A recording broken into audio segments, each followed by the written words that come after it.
ప్రియమైనటువంటి దేవుని బిడ్డలారా, గత పరిశుద్ధ ఆరాధనలో పరిశుద్ధాత్మ దేవుడు ఒక మంచి పాఠము మనందరకు నేర్పించాడు. ఎంతమంది దానిని అంగీకరించారో, నేర్చుకున్నారో దేవునికి తెలుసు. మానవుని జీవితంలో అనేకమైన కోరికలు ఉంటాయి. ఒక్కొక్కరికి ఒక్కొక్క కోరిక పుడుతుంది.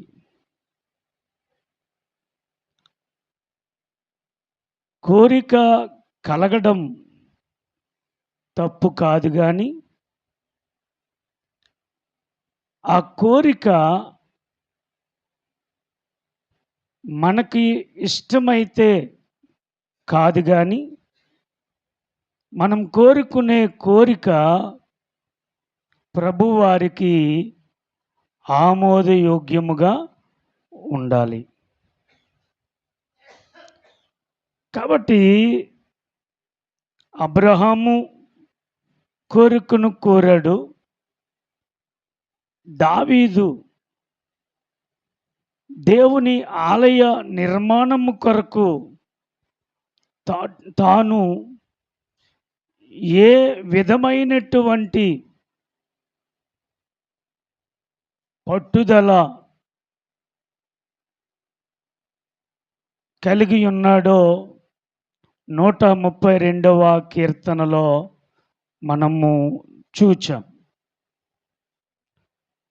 అటువంటి కోరిక మనము కలిగి ఉండాలని నేర్చుకున్నాం.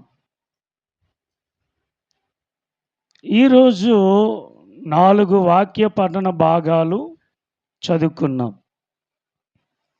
ఆ 4 వాక్య పఠన భాగాలు మనము గమనించినప్పుడు కోరిక అనే విషయాన్ని మనకు తెలియజేస్తూ ఉంది. ప్రియమైనటువంటి దేవుని బిడ్డలారా, పరిశుద్ధ లేఖన గ్రంథాలలో మనము గమనించినప్పుడు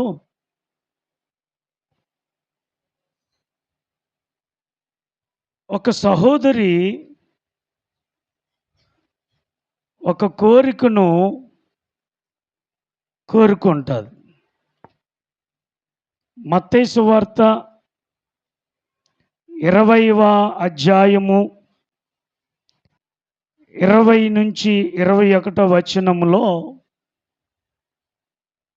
జబదయి కుమారుల తల్లిగారు ప్రభువారి దగ్గరకు వచ్చి ఒక కోరిక అడుగుతుంది. ఏమిటి ఆ కోరిక అంటే, ప్రభువా, నీవు నిత్య జీవపు గలవగలిగిన దేవుడవు, నీవే పరమాత్ముడవు అని నాకు తెలుసు. మా జీవితాలను రక్షించిన రక్షకుడు అని నాకు తెలుసు. చల్లారిపోయిన మా బ్రతుకులను ఉజ్జీవపరచటానికి లోకానికి వచ్చావని మాకు తెలుసు.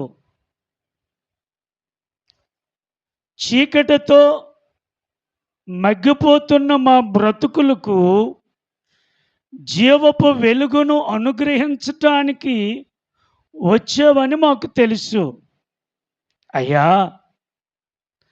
మీరే కదా నిత్య జీవపు కలిగిన దేవుడవు. అయ్యా, నాకు కోరిక ఉంది. ఆ కోరిక మీరు మాత్రమే తీర్చగలరు. ఈ లోకములో మరి ఏ ఒక్కరూ తీర్చలేరు. ఏంటా కోరిక అని మనం గమనిస్తే, ప్రియమైనటువంటి దేవుని బిడ్డలారా, ఆమె కోరిన కోరిక గొప్ప ఆశ్చర్యాన్ని కలిగిస్తుంది, గొప్ప వింతని కలిగిస్తుంది. ఏమిటి అంటే, తన ఇద్దరు కుమారులు కుడి ప్రక్కన ఒకరు, ఎడమ ప్రక్కన ఒకరు ఉంచాలని కోరుకుంది. హల్లెలూయా. ఎవరైనా నువ్వు కోరుకో అని అడిగితే ఏమి కోరుకుంటారంటే, సిరి సంపదలు కోరుకుంటారు, మనుల మాణిక్యాలు కోరుకుంటారు, కెంపు రత్నాలు కోరుకుంటారు, వైడూర్యాలు కోరుకుంటారు, పేరును కోరుకుంటారు. ప్రియులరా, ప్రియమైనటువంటి దేవుని బిడ్డలారా, అంతస్తులను కోరుకుంటారు. మేము లేక నేను అందరికన్నా ముందు వరుసలో ఉండాలని కోరుకుంటారు. ప్రియమైనటువంటి దేవుని బిడ్డలారా, ఈ తల్లి ఈ లోకములో ఉన్న సిరి సంపదలు కోరుకోలేదు. ఈ తల్లి ఈ లోకములో ఉన్న వెండి బంగారాలు కోరుకోలేదు. ఈ తల్లి మనుల మాణిక్యాలు కోరుకోలేదు. ఈ తల్లి ఆస్తిపాస్తులు కోరుకోలేదు. ఈ తల్లి ఆరోగ్యాన్ని కోరుకోలేదు. ఈ తల్లి మెప్పు కోరుకోలేదు. ఈ తల్లి ప్రియమైనటువంటి దేవుని బిడ్డలారా, పేరు కోరుకోలేదు, గొప్పతనము కోరుకోలేదు. ప్రియమైనటువంటి దేవుని బిడ్డలారా, ఈ భూమి మీద ఉన్న వారందరినీ చంపే నన్ను ఒక్కదానినే బతికించు అని కోరుకోలేదు. ఏమి కోరుకుంది తెలుసా? నా ఇద్దరు కుమారులు మీతో ఉండాలి. ఎంత గొప్ప కోరిక, ఎంత మంచి కోరిక. ప్రియమైనటువంటి దేవుని బిడ్డలారా, నీవు కానీ నేను కానీ మనమందరము కానీ ఇలాంటి మనసు కలిగి ఉండాలి. దేవుని యొద్దకు వచ్చావు, దేవుని సహవాసానికి వచ్చావు, దేవుని వాక్యం వింటున్నావు, సంవత్సరాలు తరబడి బ్రతుకుతున్నావు. అయితే నీ కోరికలు గొంతమ్మ కోరికలుగా ఉండకూడదు. నీ కోరికలు, నీ వాంఛ, నీ యొక్క ఆశ ప్రభువునకు ఆమోదయోగ్యమైనదిగా ఉండాలి. హల్లెలూయా. మనుషుని యొక్క కోరికలు విచిత్రంగా ఉంటాయి. మనుషుని యొక్క ఆశలు విచిత్రంగా ఉంటాయి. మనుషుని యొక్క వాంఛలు విచిత్రంగా కనబడతాయి. దేవుని బిడ్డలమైన మనము మన కోరికలు ప్రభువునకు ఆమోదయోగ్యముగా ఉండాలి. కాబట్టి ఆ తల్లి తన బిడ్డలు ప్రభువుతో ఉండాలని ఆశపడుతుంది. అయ్యా, ఈ లోకంలో నాకేమి వద్దయ్యా, నా పిల్లలు మీ దగ్గర ఉండాలి. ఈరోజు అలాగే అడిగే తల్లులు ఎంతమంది కనబడతారు? లెక్క పెడితే 10 మంది అయినా ఉంటారా? కోరిక ఉండడం తప్పు కాదు, ఆశ కలిగి బ్రతకడం తప్పు కాదు. కానీ నీ కోరిక పరసంబంధమైన కోరికై ఉండాలి. నీ కోరిక ఆయనకు ఆమోదయోగ్యమైన కోరిక ఉండాలి.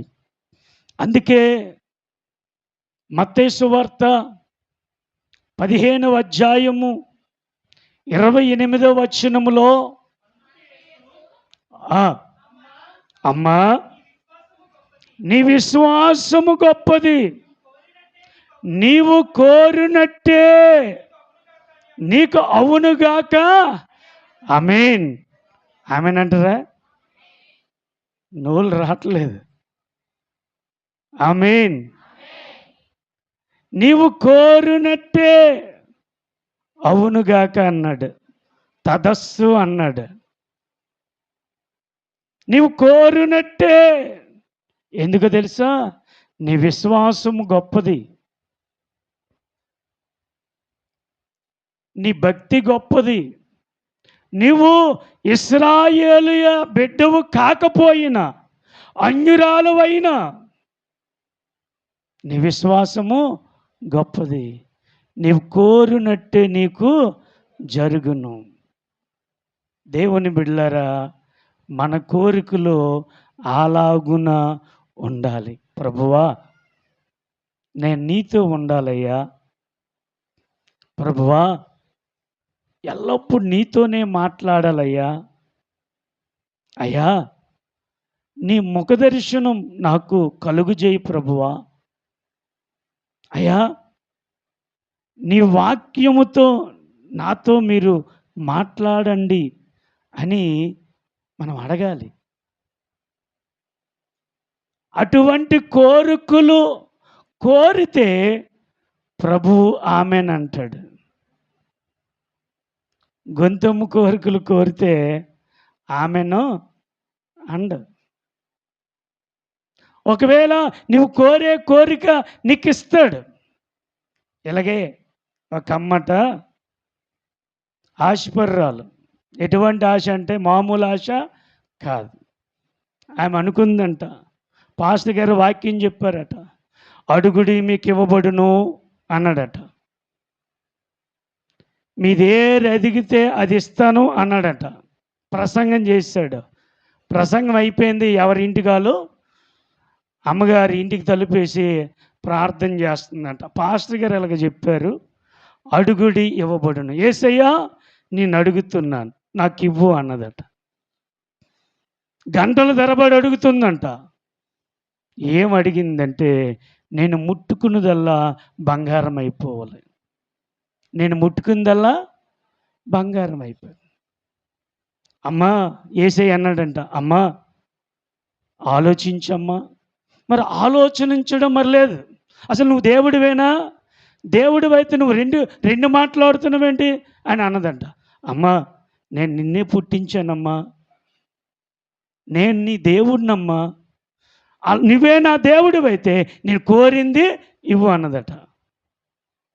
మరొకసారి ఆలోచించు. అచ్చచ్చ లేదు, నేను కోరుకున్నదల్లా బంగారం.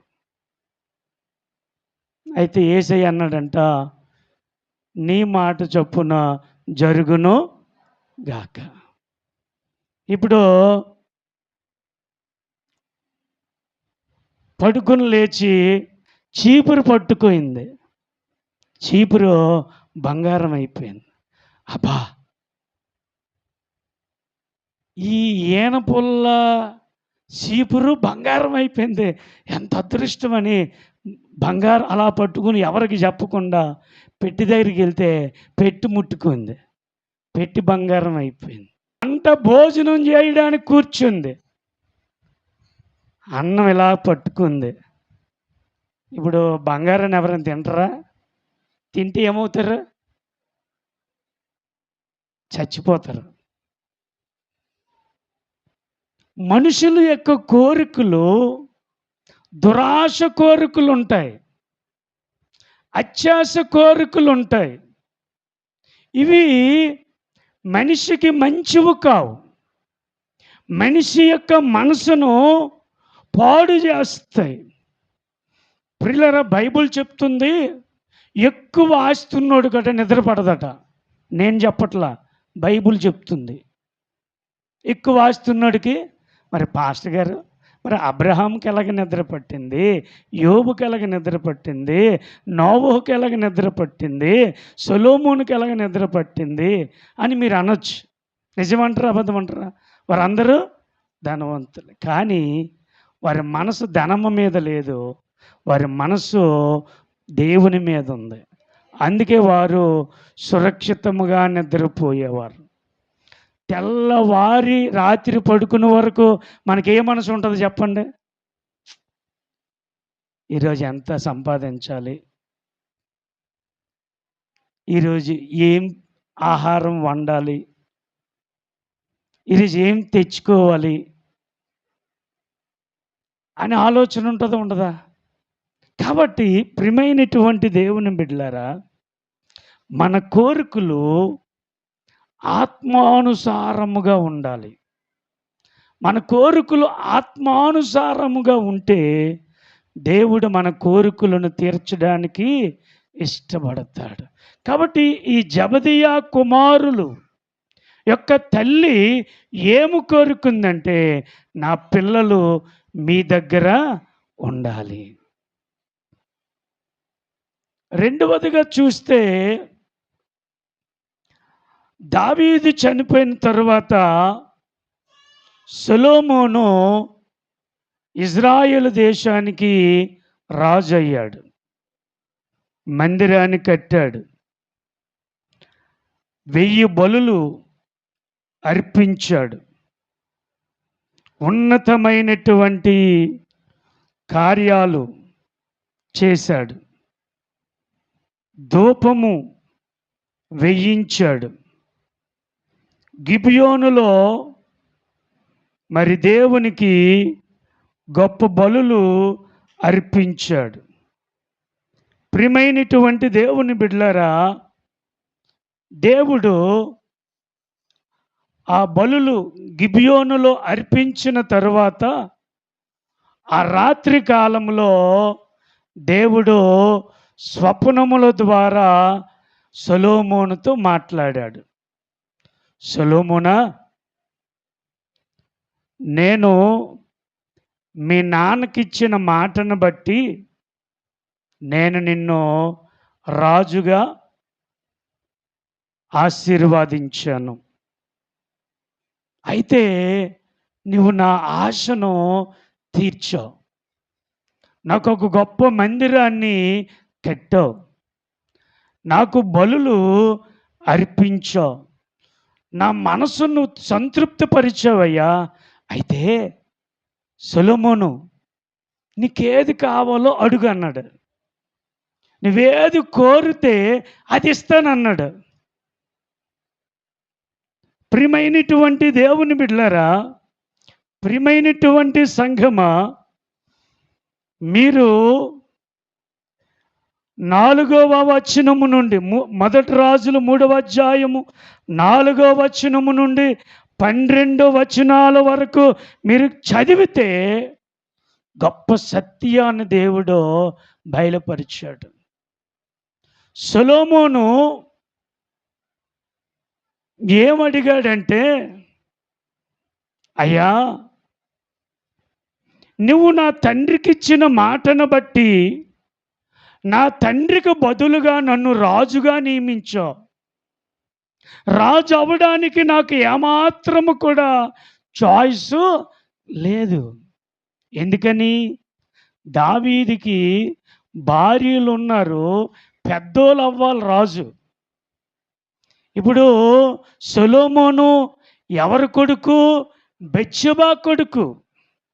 అంటే మరొకడి భార్య దావీదు చేసుకున్నాడు.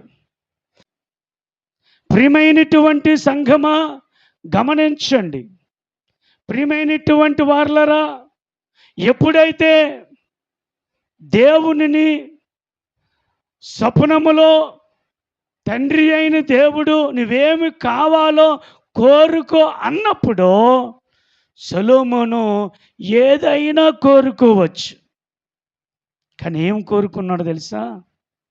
అయ్యా, నా వయసు చాలా చిన్నది. ఈ ప్రజలను సుభిక్షముగా పరిపాలించటానికి నాకు ఆలోచన శక్తి, వివేకము చాలదు. కాబట్టి అయ్యా, మీ దయుంటే ఈ ప్రజలను పాలించటానికి నాకు మంచి వివేకమును దయచేయి. ప్రియమైన దేవుని బిడ్డలారా, సొలొమోను కోరిక దేవుని యొద్ద జ్ఞానము కావాలని, వివేకము కావాలని కోరుకోవడం జరిగింది. దేవుడు తన మనవని సంపూర్ణముగా అంగీకరించాడు. నాన్న, నీవు కోట్లు అడగలేదు నాన్న, నీవు బంగారం అడగలేదు నాన్న, నీవు ఐశ్వర్యము అడగలేదు నాన్న, నువ్వు అడిగింది చాలా చిన్నది. సొలొమోను అడిగింది చాలా చిన్నది. ఏంటి? ఈ ప్రజలను నేను పరిపాలించాలంటే వివేకము, జ్ఞానము అవసరం. దేవుని బిడ్డ, ఈ సత్యవాక్యాలను బట్టి మన ఆత్మీయ జీవితంలో ఇహ పరములు బాగుగా మెరుగుపడాలంటే మనము సొలొమోనులాగా అడగాలి. కుటుంబము చక్కగా ఉండాలంటే ఆ కుటుంబ యజమానుడికి, ఆ కుటుంబ యజమానురాలికి దైవ జ్ఞానం ఉండాలి. దైవము కలిగిన వివేకం ఉండాలి.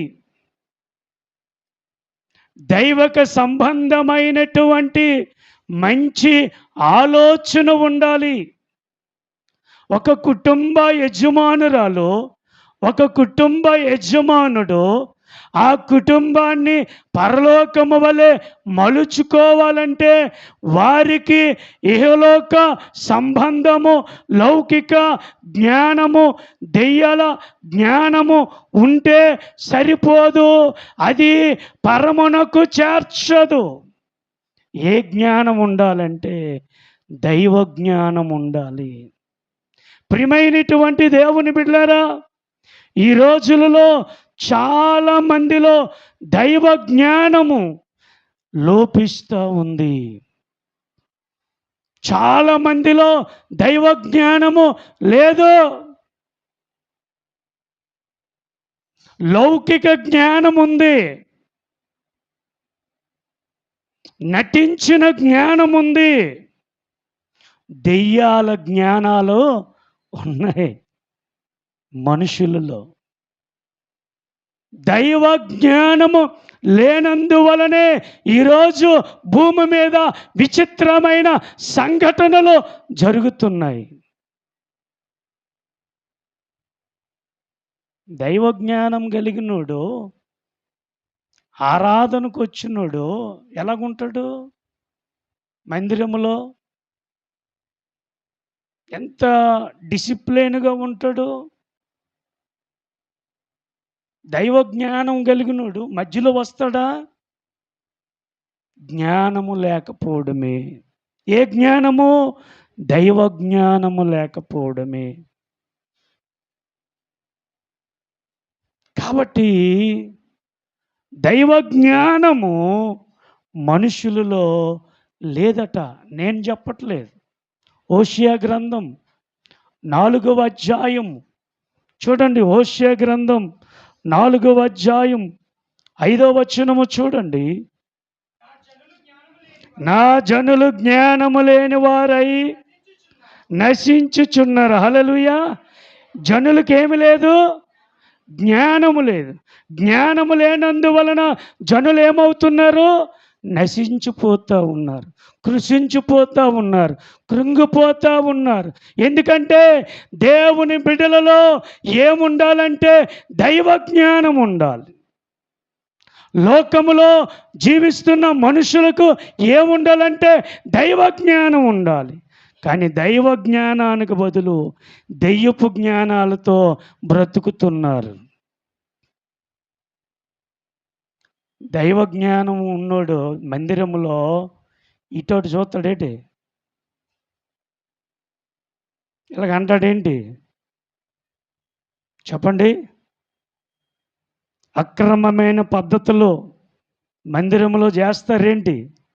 దైవ జ్ఞానము లేనందువలన మందిరములో ఎలాగున రావాలో, మందిరములో ఎలా కూర్చోవాలో, మందిరములో ఎలా ఆరాధన చేయాలో, మందిరములో ఎలా ఆలోచించాలో, మందిరములో ఎలా ప్రార్థన చేయాలో, మందిరములో దేవుడు చెప్పిన వాక్యము ఎలా నేర్చుకోవాలని ఆరాటపడతాడు. జనులలో జ్ఞానము లేక నశించిపోతూ ఉన్నారు. ఈ రోజుల్లో గొడవలు ఎందుకు జరుగుతున్నాయి? దైవ జ్ఞానము లేక. కాబట్టి ప్రియమైనటువంటి దేవుని బిడ్డలారా, దైవ జ్ఞానము మనుషులలో లోపించుచుంది. కాబట్టి వ్యక్తుల యొక్క పరిస్థితులను బట్టి మనకు తెలుస్తూ ఉంది. ఏ వ్యక్తి దైవ జ్ఞానం కలిగి ఉన్నాడో, ఏ వ్యక్తి దైవ జ్ఞానం లేనివారో ఈజీగా చెప్పచ్చు. ఈజీగా చెప్పచ్చు. ఎందుకంటే దైవ జ్ఞానం లేనివాడు ఇరెగ్యులర్గా ఉంటాడు. తన మాట ఉచ్చారణ మంచిదిగా ఉండదు. తన నడత మంచిదిగా ఉండదు. తన ఆలోచన స్వభావాలు వారి ముఖములో కనబడతాయి. అందుకే ప్రియమైనటువంటి దేవుని బిడ్డలారా, అయ్యా ఈ ప్రజలను నడిపించాలంటే, ఈ ప్రజలను చక్కగా పరిపాలన చేయాలంటే చిన్నవాడునైన నాకు దైవ జ్ఞానం, మీ జ్ఞానము కావాలి.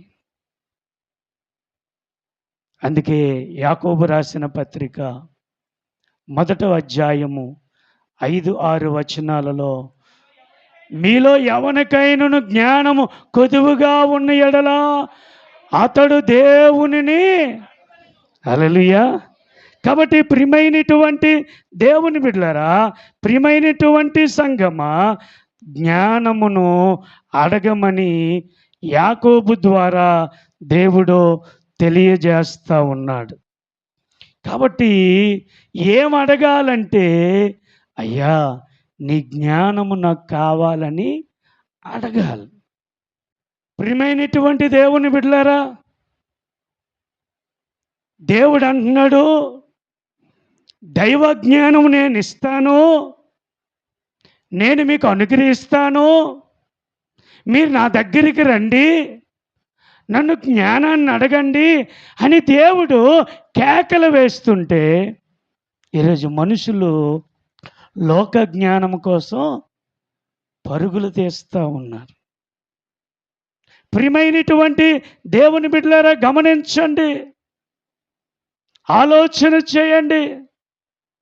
నీవేం అడగాలంటే నీ కుటుంబాన్ని చక్కగా పరిపాలన చేసుకోవడానికి, నీ బిడ్డలను సరిగా పెంచుకోవడానికి, నీ కాపురాన్ని చక్కగా దిద్దుకోవడానికి, నీ వచ్చినటువంటి ఆదాయాన్ని సరిగా పొదుపు చేసుకోవాలంటే దైవ జ్ఞానం ఉండాలి.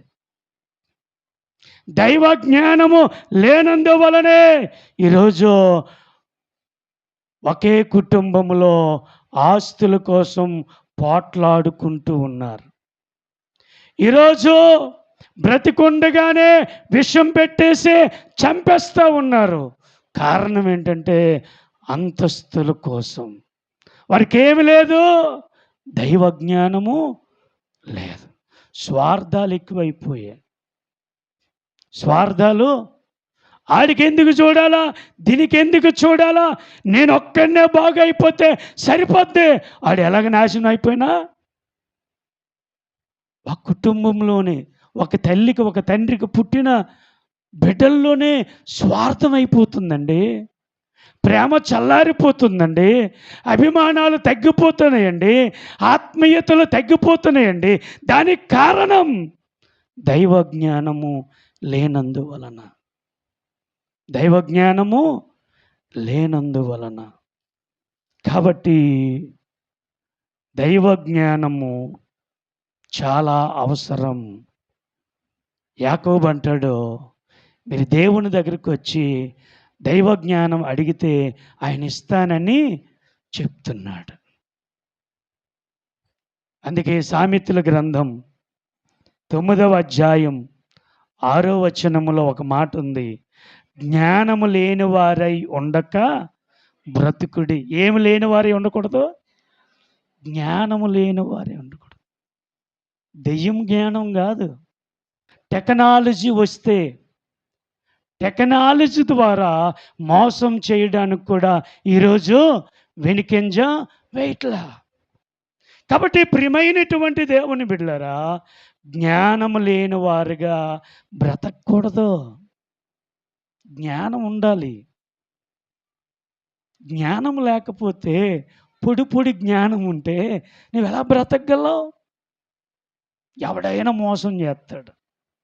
జ్ఞానముతో బ్రతుకుమని చెప్తా ఉన్నాడు. కాబట్టి జ్ఞానము, దైవ జ్ఞానము ఎంత విలువైనదో.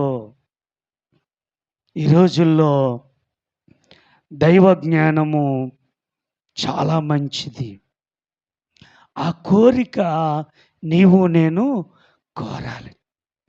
అయ్యా, ఈ బ్రతుకు నీవిచ్చింది, అయితే నాకు నీ జ్ఞానం కావాలయ్యా అని అడగాలి. అడిగితే దేవుడు జ్ఞానాన్ని ఇస్తాడు. కాబట్టి సొలొమోను 40 సంవత్సరాలు అంత చక్కగా పరిపాలన చేశాడు అంటే దైవ జ్ఞానము వల్ల మాత్రమే. ప్రపంచ యావత్తు కూడా సొలొమోను దగ్గరకు వచ్చి జ్ఞానము నేర్చుకున్న వాళ్ళు ఉన్నారు. సొలొమోనే దేవుని తరువాత సైంటిస్ట్, వృక్ష శాస్త్రాన్ని కనుగొన్నవాడు దేవుని తర్వాత సొలొమోను గారు. జంతు శాస్త్రము కనుగొన్నవాడు సొలొమోను. మానవ శాస్త్రాన్ని తెలిసినవాడు సొలొమోను. ప్రియమైనటువంటి దేవుని బిడ్డలారా, ఇప్పుడు పుట్టాయి ఇవన్నీ కూడా సొలొమోను జీవితంలో ఎప్పుడో అనుభవించేశాడు. షాబా దేశపు రాణి ఆయన మాటలు వినడానికి బంగారము డబ్బు పట్టుకొని ఆయన దగ్గరకు వచ్చి, ఆయన మాట వింటే చాలు నా బ్రతుకు ధన్యమైపోద్ది అని భావించి కొన్ని వేల మైళ్ళ సముద్ర మార్గములో షాబా దేశపు రాణి సొలొమోను దగ్గరికి వచ్చింది. సొలొమోను చూడలే. సొలొమోను యొక్క సేవకులను చూచే ఆశ్చర్యపడింది. ఆమె ఏమిచ్చింది తెలుసు సాక్ష్యం? సొలొమోను సేవకులే ఇంత భాగ్యవంతులైతే మరి సొలొమోను ఇంకెంత భాగ్యవంతుడు అని చెప్పింది ఆమె. అంటే అంతటి సంపన్న మేధాస్థితి కలిగిన వారు సొలొమోను సేవకులు. మరి సొలొమోను సేవకులే అంత జ్ఞానవంతులైతే సొలొమోను ఇంకెంత జ్ఞానవంతుడు ఆలోచన చేయండి. కాబట్టి ప్రియులారా, నీవు నేను దైవ జ్ఞానాన్ని కోరుకోవాలి. దైవ జ్ఞానం నిన్ను బ్రతికిస్తుంది. దైవ జ్ఞానము పాపములో పడకుండా నిన్ను కాపాడుతుంది. పైనుండొచ్చు జ్ఞానము మృదువైనటువంటిది. అందుకే జ్ఞానుల సహవాసము, జ్ఞానులతో సహవాసం చేస్తట ఏమొస్తుంది? జ్ఞానం వస్తుంది. మరి తుండ్రలతో సహవాసం చేస్తే, భక్తి లేనోడితో సహవాసం చేస్తే ఏమవుతుంది? పోకిరి మాట్లాడినోళ్ళతో సహవాసం చేస్తే ఏమవుతుంది? ప్రార్థన లేని వాళ్ళతో సహవాసం చేస్తే ఏమవుతుంది? ఇటు అటు తిరిగిన వాళ్ళతో సహవాసం చేస్తే ఏమవుతుంది? మోసం చేసిన వాళ్ళతో సహవాసం చేస్తే జ్ఞానం వస్తుందా? ఏమొస్తుంది? వ్యభిచారులతో కూడితే ఏమొస్తుంది? వ్యభిచార గుణమే వస్తుంది. సత్యం. నువ్వెవరితో సహవాసం చేస్తున్నావు? ఎలాంటి వారితో సహవాసం చేస్తున్నావు? పర్వాలేదులే అనుకుంటున్నావా? జాగ్రత్త. జ్ఞానులతో సహవాసం చేస్తే సామెతల గ్రంథం 15వ అధ్యాయం 31వ వచనం. అందుకంటాడు సామెతల గ్రంథం 16వ అధ్యాయం 16వ వచనములో, అపరంజిని సంపాదించుట కంటే జ్ఞానమును సంపాదించుట. హల్లెలూయా, హల్లెలూయా. ఏమి సంపాదించుకోవడం? జ్ఞానం. అపరంజిని సంపాదించుకునేటికి బదులు జ్ఞానాన్ని సంపాదించుకోవాలి. జ్ఞానాన్ని సంపాదించుకోవాలి. నువ్వు నులివెచ్చను ఓడుతున్నావు అనుకో, నులివెచ్చని గుణమే. అటు ప్రార్థన చేస్తారు, ఇటేం చేస్తారు? అవి కూడా చేస్తారు. ఈ నోటితోనే ప్రార్థన చేస్తారు, ఈ నోటులతోనే బూతు మాటలు ఆడుతారు. వారెవరు? నామకార్థ క్రైస్తవులు. వారికి ఏమి లేదు? దైవ జ్ఞానము లేదు. దైవ జ్ఞానము లేదు కాబట్టి ఇలాంటి పనులు చేస్తారు. దైవ జ్ఞానము కలిగిన వారు దేవుడు చెప్పినట్లు నడుస్తారు. అందుకే సామెతలు 14వ అధ్యాయం 16వ వచనములో, జ్ఞానము గలవాడు కీడు నుండి తొలగిపోతాడు. జ్ఞానము గలవాడు ఏం చేస్తాడు? భయపడి, నీకు దండమే తల్లి అన్నాడు ఒక ఆయన. నా జీవితంతో ఎందుకని వాడుకుంటాం అన్నాడు. నేను నీకే దొరికేనా? నీ కంటికి ఇంకెవరు లేదా తల్లి అన్నాడు. భయపడి ఆ కీడు నుండి పారిపోయాడు యోసేపు. హల్లెలూయా, హల్లెలూయా, హల్లెలూయా. నీ అందము వద్దు, నువ్వు వద్దు. యోసేపు దేవునికి భయపడి ఆ కీడు నుండి పారిపోయాడు. ఈరోజు దేవునికి భయపడే వాళ్ళు ఆ కీడు అని తెలిసి కూడా తొలగిపోతున్నారా? పర్వాలేదులే, మా ఆయనకి తెలుసులే, మా ఆయన చూడలే, మా ఆయనకి సున్నం కొట్టెత్తే చాలు, నా ఇష్టమే అని బరి తెగించి ప్రవర్తిస్తున్నావా? కీడులో పడతావు. జాగ్రత్త. నాశనములో పడతావు. ప్రియమైనటువంటి దేవుని బిడ్డలారా, జ్ఞానము గలవాడు కీడు నుండి తొలగిపోతాడు. అది కీడని గ్రహిస్తాడు. అది బురద అని గ్రహిస్తాడు. బురద అడుగు పెట్టడమేలా, మరలా కడుక్కోవడము. ఎంత నీరు వేస్ట్ అవుద్ది, ఎంత సబ్బు వేస్ట్ అవుద్ది, వేస్ట్ అవుద్ది లేదా? చెప్పండి. హలో, వేస్ట్ అవుద్ది లేదా? వేస్ట్ అవుద్ది. అంత అవసరమా? ప్రియమైనటువంటి దేవుని బిడ్డలారా, అటువంటి చేష్టలు ఎవరు చేస్తారో వారికి దైవ జ్ఞానము లేదు. అందుకంటాడు, దైవ జ్ఞానము, జ్ఞానుల యొక్క ఉపదేశము జీవపు ఊట. ఏ ఊట? సామెతలు 13-14 ఉంటుంది.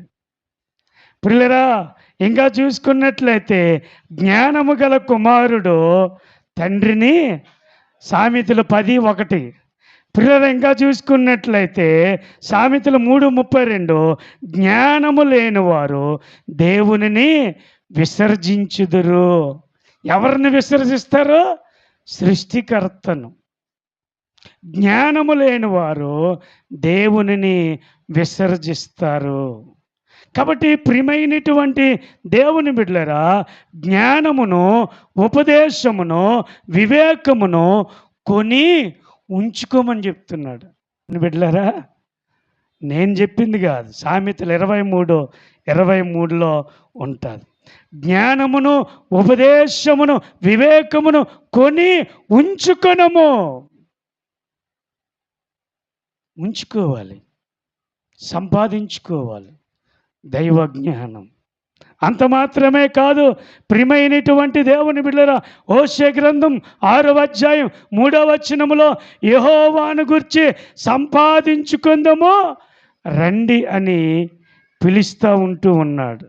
కాబట్టి ప్రియమైనటువంటి దేవుని బిడ్డలారా, ప్రియమైనటువంటి సంఘమా, నీవు నేను సొలొమోను గారు కోరుకున్నట్లు దైవ జ్ఞానము కోరుకో. అయ్యా నాకేది వద్దయ్యా, నాకేది వద్దయ్యా, నాకు నీ జ్ఞానం ఉంటే చాలయ్యా, నీ జ్ఞానం ఉంటే చాలు అని సొలొమోను ఒక్క జ్ఞానాన్ని కోరుకుంటే దేవుడు ఏమిచ్చాడంటే ఐశ్వర్యమును, ఘనతయు ఆయనకి ఇచ్చాడు. కాబట్టి ఎంత గొప్ప దేవుడు చూడండి మన దేవుడు. కాబట్టి మనం కోరుకునే విధానము ఆయనకు ఆమోదయోగ్యముగా ఉండాలి. నువ్వు కోరుకునే కోరిక మీదే నీ ఆశ తీరుస్తుంది. హల్లెలూయా, హల్లెలూయా, హల్లెలూయా. కాబట్టి మనం ఏం కోరుతాం, ఎలా కోరుకోవాలని ఆశపడతాం చెప్పండి. పాటలు పాడిన వాళ్ళు ఉన్నారు. పాటలు పాడేవాళ్ళు ఏం కోరుతారు సాధారణంగా? సింగర్ ఏమడగాలి? ప్రభువా నీవిచ్చిన ఈ తలంతు సాధుపరుచునైనా ఇంకా ఎక్కువగా నిన్ను కీర్తించే అనుభవములో, అభిషేకములో నన్ను వాడుకో ప్రభువా అడగాలి. దేవుడు తప్పకుండా ఇస్తాడు. దావీదు కాదు, పాడితే పాడితే పాటగాడయ్యాడు, వాయిస్తే వాయిస్తే సంగీతకారుడయ్యాడు, ప్రార్థన చేస్తే చేస్తే ప్రార్థనా పరుడయ్యాడు. కాబట్టి నడిస్తే నడిస్తే నిత్య జీవానికి వారసుడు అయ్యాడు. అంటే మన ప్రాక్టికల్ అనుదిన జీవితంలో, మన ప్రాక్టికల్లో ప్రతి క్షణము అవి సాధనాలు చేయాలి. చెప్పిన వాక్యమే చెప్తే మీరు వింటారా? వింటారండి? పిల్లరా, నా జీవితము కూడా నేను ప్రతిదినము ఆత్మల కొరకు ఎటువంటి ఉపదేశించాలో తండ్రిని అడగాలి. అయ్యా చెప్పిన మాట చెప్పకూడదయ్యా, అయ్యా నీ నడిపింపు, నీ వాక్కు నాకు ప్రసాదించు, నిలవబెట్టు, నీ ఆత్మ చేత నడిపించు ప్రభువా. ఆయన పాదాలు పట్టుకొని గోజాడాలి. 2 మాటలు చెప్పొచ్చు నవ్వించి, కానీ అవి నిత్య రాజ్యానికి చేరవు. నీ హృదయము స్పందింప చెయ్యాలంటే కాపరి భారము గలవాడై ఉన్నాడు. కొన్నిసార్లు నా మాటలు మిమ్మల్ని బాధపడతాయి, బాధ పెట్టినా పర్వాలేదు, కానీ గాయం మానుతుంది. ఏదో ఒకరోజు దైవజనుడు చెప్పింది సత్యము అని చెప్పక తప్పదు. కాబట్టి ప్రియులరా, పొగడుతులు పొగిడేయవచ్చు, నేను 2 హాయ్ హాయ్ అనొచ్చు, కానీ ఆత్మకు క్షేమము కాదు. నేను రకరకాల ప్రసంగాలు చేయగలను, ఎవరి దగ్గర ఎలా చేయాలో నాకు తెలుసు, ఎప్పుడు ఎలా చేయాలో నాకు తెలుసు. పరిశుద్ధాత్మ నడిపింపు బట్టి దేవుడే మాట్లాడతాడు. కాబట్టి ప్రియమైనటువంటి దేవుని బిడ్డలారా, జనులలో దైవ జ్ఞానము లేదు. దైవ జ్ఞానము నీకు నాకు అవసరం. కాబట్టి నువ్వు ఏమని దేవుణ్ణి కోరుకోవాలంటే, అయ్యా నీ జ్ఞానము నాకు కావాలి, నీ జ్ఞానము నాకు దయచేయి. నీ జ్ఞానం ఉంటే అయ్యా నా కుటుంబాన్ని చక్కగా పరిపాలన చేసుకుంటున్నయ్యా, అయ్యా నా కుటుంబాన్ని లోటు లేకుండా నడిపించుకుంటున్నయ్యా అనే ఆలోచన మనకు పుడుతుంది. కాబట్టి కుటుంబంలో ఒకసారి ఇద్దరు భక్తిపరులై ఉండొచ్చు. కొన్నిసార్లు సాతానుడు ఆ కుటుంబములో ఇద్దరి మధ్య పైపెచ్చులు పెట్టచ్చు.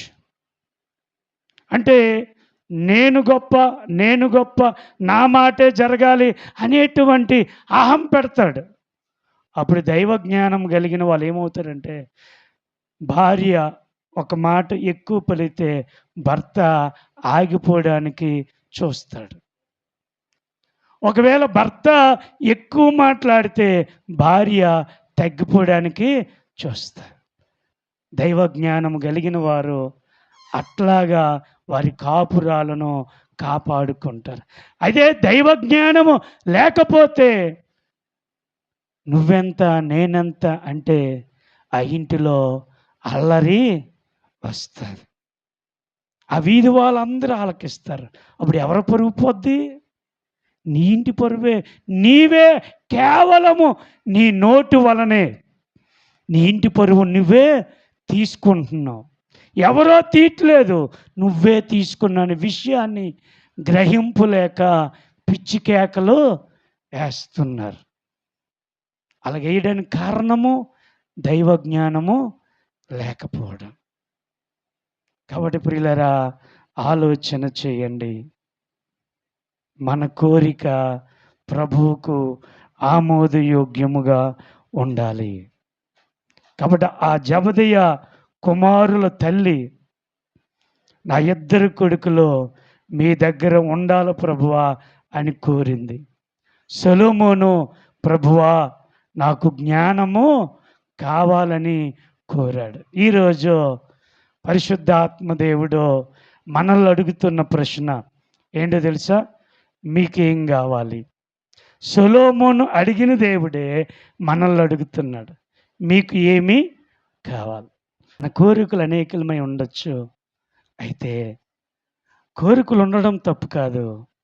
అయితే మన కోరిక ఆయనకు అంగీకారంగా ఉండాలి, ఆమోదయోగ్యంగా ఉండాలి. అయ్యా నీ దయ అయ్యా, నా జీవితాన్ని బాగుపరచువాడు నీవయ్యా, నీ కృప చేత నన్ను బలపరచయ్యా.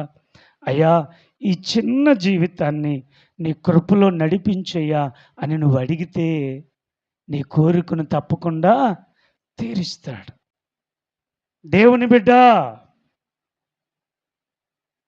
మనం అడిగేది ఆయనకు యోగ్యముగా ఉండాలి.